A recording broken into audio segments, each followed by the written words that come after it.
December 9th. Guadalupe workers. So what we have in this video then, in connection with the theme of work in the Gospel of John, I've just taken some images from my own work, the various works that I carry out, works which are going to disappear in a few years. At least in a certain sense, they're going to disappear in a few years, but works which I offer in the Mass to the sufferings of Christ, and then entrust these works also to the resurrection of Christ. As simple as and as small as these works are.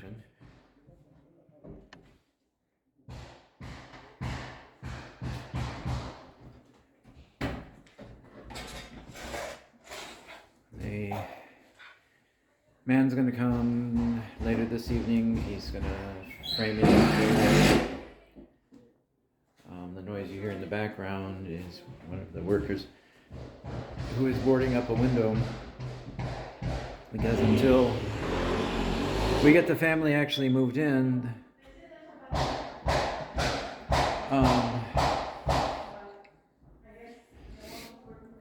there's the risk that anything we do here will be stripped out. So all the carpet here we removed today.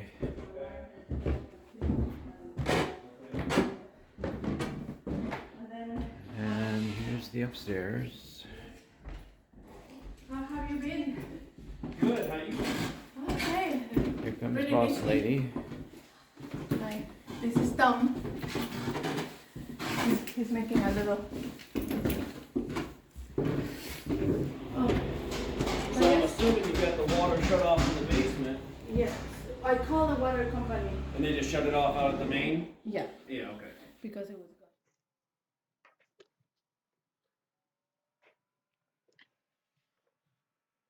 This is supplementary to the final lecture. And the final lecture was the final lecture, so there's nothing new in here. Maybe just a more entertaining way of delivering it. And a briefer version, that's for sure. In the Gospel of John, we have focused on the implications of the incarnation. By the implications of the incarnation, I mean we have focused on what the exact purpose of the incarnation, the idea that God implants his creative power, he implants it directly into what the Gospel of John calls sin, which means, or flesh, which means the whole realm of time and change. So God implants his creative power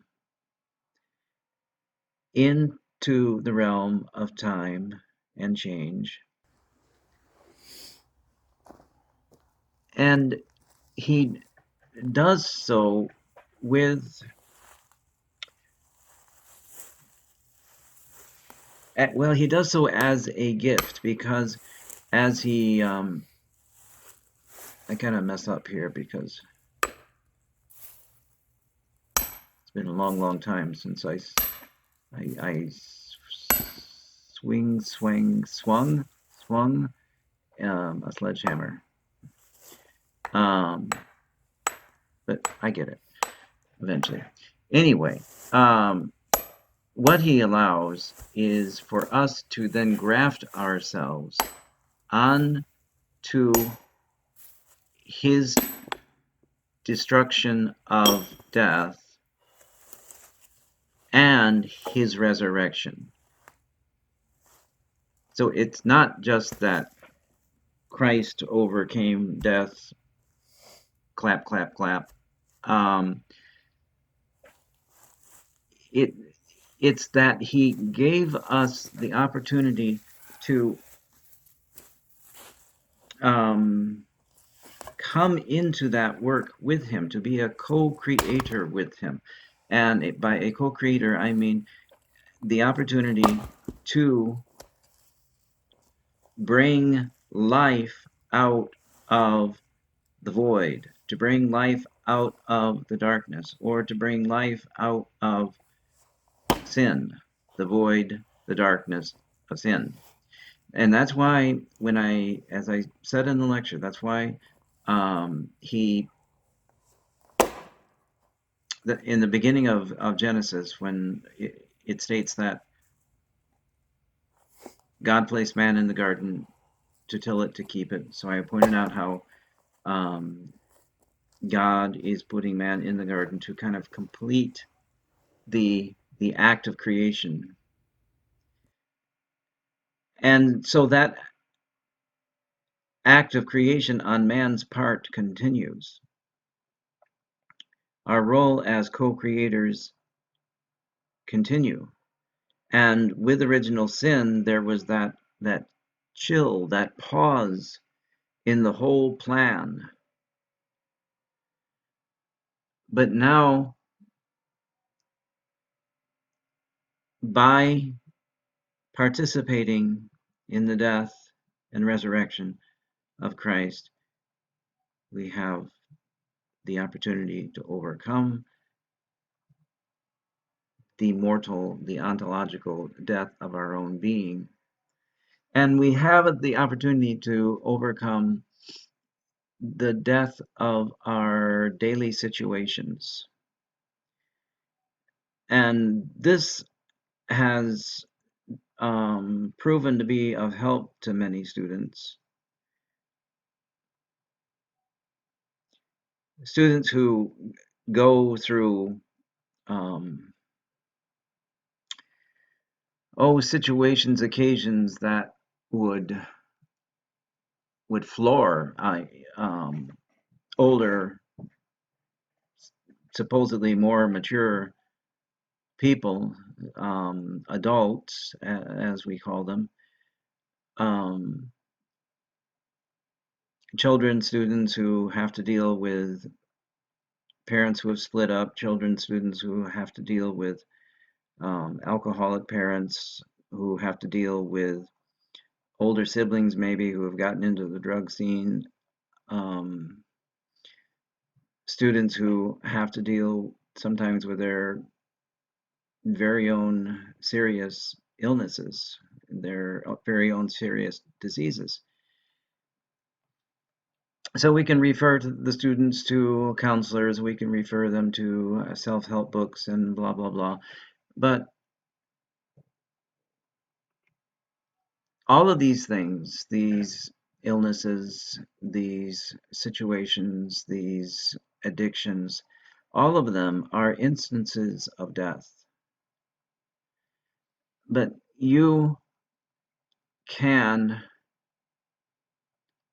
as you graft yourself onto the presence of Christ, and when I talk about grafting yourself onto the presence of Christ, I'm talking about reception of the sacraments, specifically reception of the Eucharist, when you literally graft yourself onto the body of Christ, very, very literally. And that's not a void action. It's an action which is, when you carry that out, you are grafting yourself not just onto the body of Christ, you're grafting yourself onto what Christ did and does. You're grafting yourself onto his death. You're grafting yourself onto his resurrection. So you can take all the deaths that you encounter, you can take all of them on your own shoulders as he carried his cross. You can take all of that on your own shoulders and offer it up at the consecration and make it part of the resurrection of Christ. And that's going to be very, very real. It's real. in the realm of the eternal. And you're going to be looking for it to be real in time that it chooses.